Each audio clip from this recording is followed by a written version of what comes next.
इसमें सुनिए, पिछली क्लास में मैंने फार्मूले कुछ लिखवाए थे, कुछ क्वेश्चन भी बताए थे, है ना। इसमें जो पिछली क्लास में फार्मूले लिखवाए थे उससे रिलेटेड कुछ क्वेश्चन बताऊंगा। ओके इसमें देखो, जैसे find the volume of cuboid which length breadth height, लंबाई दिया है, चौड़ाई भी दिया है और ऊंचाई भी दिया है। फाइंड क्या करना है आपको? वॉल्यूम यानी आयतन किसका? क्यूबॉइड का। क्यूबॉइड का फार्मूला क्या होता है वॉल्यूम निकालने का? Sir length into breadth into height. Yes sir, length into breadth. रुक जाओ। Volume of cuboid, volume of cuboid. Okay, volume of cuboid. Okay, इसमें देखो क्या होता है, LBH यानी लेंथ ब्रेथ इनटू हाइट। 3 होता है ना। लेंथ कितना दिया? 5 इंटू 6 इंटू 2। ओके, अब इसको करोगे क्या? 5 6 क्या? 32 जा 60 जो आएगा ये सेंटीमीटर है, तो ये भी सेंटीमीटर। लेकिन वॉल्यूम के पावर में हमेशा कितना रहता है? 2 का रहता है। क्यूब वॉल्यूम है ना। जब एरिया होता है तो स्क्वायर में होता है, वॉल्यूम होता है तो किसमें? क्यूब में होता है वॉल्यूम हमेशा। ओके, समझ गए? थ्री ना बोल दे, वॉल्यूम हमेशा क्यूब में ही रहता है। उसकी यूनिट क्यूब होती है वॉल्यूम की, और एरिया की यूनिट स्क्वायर होती है। एरिया किसी चीज का निकालोगे तो हमेशा स्क्वायर रहेगा, और अगर वो निकालोगे वॉल्यूम किसी भी चीज का क्यूब का हो, क्यूबॉइड का, तो उसके पावर में हमेशा 3। तू कौन बोल? इसके बाद सुनो, ऐसे हो गया इतना। ये वाला आपको करना है, ठीक है?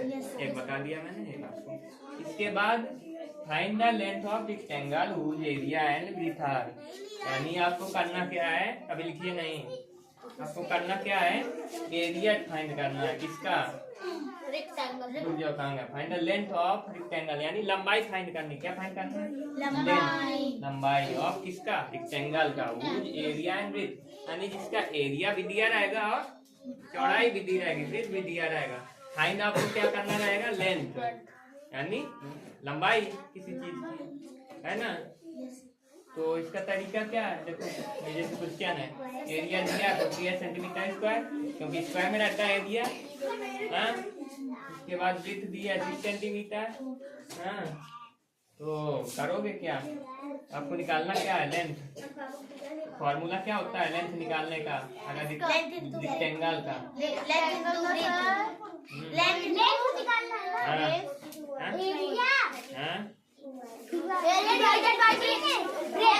Very good. नेक्स्ट बता रही हो, area divided by breath. Okay, ये होता है, क्योंकि निकालना लेंथ है।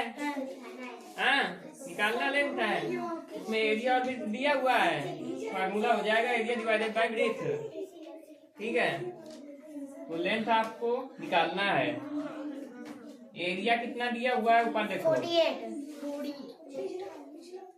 48 सेंटीमीटर। ठीक है, डिवाइडेड बाय ब्रेथ कितना दिया है? 6।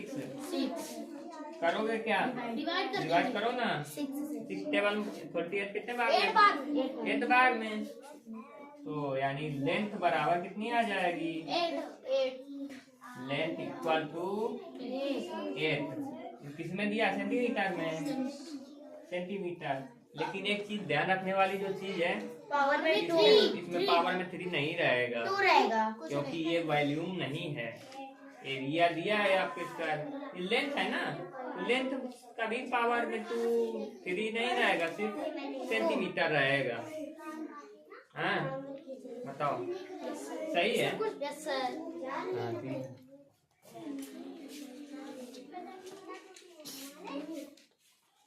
के बाद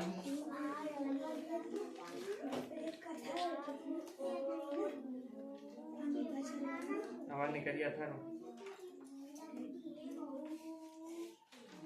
उसके बाद देखिए ये भी हो गया, पहला भी हो गया, दूसरा टाइप भी हो गया। इसका एक क्वेश्चन है आपको करना है। हाँ, इसके बाद तीसरा क्वेश्चन कैसे करते हैं, find the breadth of rectangle whose area and length are, यानी उसमें क्या फाइंड किया था हमने, लेंथ फाइंड किया था ना, और इसमें क्या फाइंड करना है, ब्रेथ यानी चौड़ाई। तो अगर रेक्टेंगल है, हाँ अगर रेक्टेंगल दिया है, ठीक है इधर से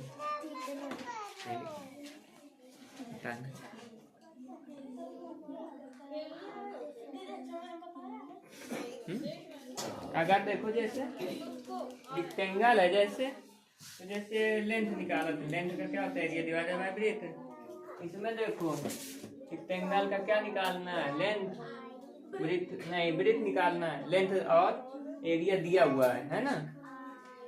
तो ब्रेथ का फार्मूला क्या हो जाएगा रेक्टेंगल के, बताइए, बताओ। हाँ ठीक है, एरिया डिवाइडेड बाय लेंथ हो जाएगा ना ये, बताइए यहाँ तक किसी कोई कंफ्यूजन है। देखो एरिया कितना दिया ऊपर, देखो बताओ, 24 डिवाइडेड बाय लेंथ कितनी दी हुई है, 6 से डिवाइड करोगे 24 में कितने बार में, 6 4 जा 24, यानी आपको ब्रेथ कितनी मिल गई, 24 मत बताइए, है ना, ब्रेथ 4, ये जो 4 है ना, इसमें ऊपर किसमें सेंटीमीटर, ये भी किसमें रहेगा, सेंटीमीटर। ओके। ये जो सवाल क्वेश्चन है आप कर लीजिएगा, है ना। इसके बाद question number 4, find the side of square whose area is, यानी एरिया दिया हुआ है। पहले हम लोग क्या करते थे, साइड दी रहती थी, हम लोग क्या निकालते थे, एरिया स्क्वायर का। जब साइड दी हुई रहती थी हम लोग निकालते थे एरिया, लेकिन इसमें क्या पूछ लिया है, इसमें एरिया पूछा है और दिया क्या है, नहीं रुक जाओ, इसमें साइड ऑफ, इसमें साइड फाइंड करना है और एरिया दिया हुआ है। और उस पहले वाले में हम लोग क्या करते थे, साइड दी रहती थी और एरिया फाइंड करना रहता था, उसका अपोजिट है ना। तो इसका फार्मूला क्या होगा, अंडर रूट एरिया। देखो एरिया ऑफ स्क्वायर का फार्मूला क्या होता है, एरिया ऑफ स्क्वायर का सही बताइए आप लोग आगे, एरिया ऑफ स्क्वायर बताइए, हेड इनटू साइड, ठीक है, यानी साइड ये स्क्वायर यानी साइड स्क्वायर, है ना। तो अगर आपको निकालना क्या है साइड, तो फार्मूला क्या हो जाएगा, अंडर रूट एरिया। क्या हो जाएगा, अंडर रूट एरिया। अब देखो साइड बराबर under root area, under root area कितना दिया हुआ है, अंडर रूट 25। जब अंडर रूट क्योंकि एरिया 25 दिया है, अंडर रूट के अंदर एरिया लिख दो 25। अब ये जो 25 है अंडर रूट में, ये किसका है स्क्वायर, 5। मतलब कि आपको ये सिखाया था मैंने, जब इसका अंडर रूट हटाओगे तो किसका स्क्वायर है वो पता करना पड़ेगा। 5 तो ये स्क्वायर किसका, 5 का, तो साइड क्या आ गई, साइड क्या आ जाएगी 5 सेंटीमीटर, बताओ। यस सर, आ गया। हाँ, अगर जैसे 36 है, ये किसका होता है, 6 6 36, मतलब किसी संख्या को 2 बार गुणा करके देखना है। अगर वो आ रहा है तो अंदर रूट हटा दोगे, उसी से हट जाएगा अंदर रूट, वो संख्या आ जाएगी 6। जैसे 49 है, 77, जैसे 100 लिखा है अंदर रूट 100, 10 का हो गया, है ना। ऐसे करके चले जाएंगे, बताओ पक्का। अभी कोई कंफ्यूजन, 120 ये वाला वैसे करना है ना, इसमें इसको डिवाइड कर दोगे आंसर आ जाएगा ना, इसमें कौन सा बहुत बड़ा काम है? सर यस सर इसमें कोई बहुत बड़ा काम है क्या? नो सर हो जाएगा ना? यस बहुत बढ़िया। अगली क्लास में फिर अभी एक क्लास और होगी, उसमें बाकी सवाल सब हो जाएंगे। 7 क्लास में पूरा एरिया पेरीमीटर खत्म।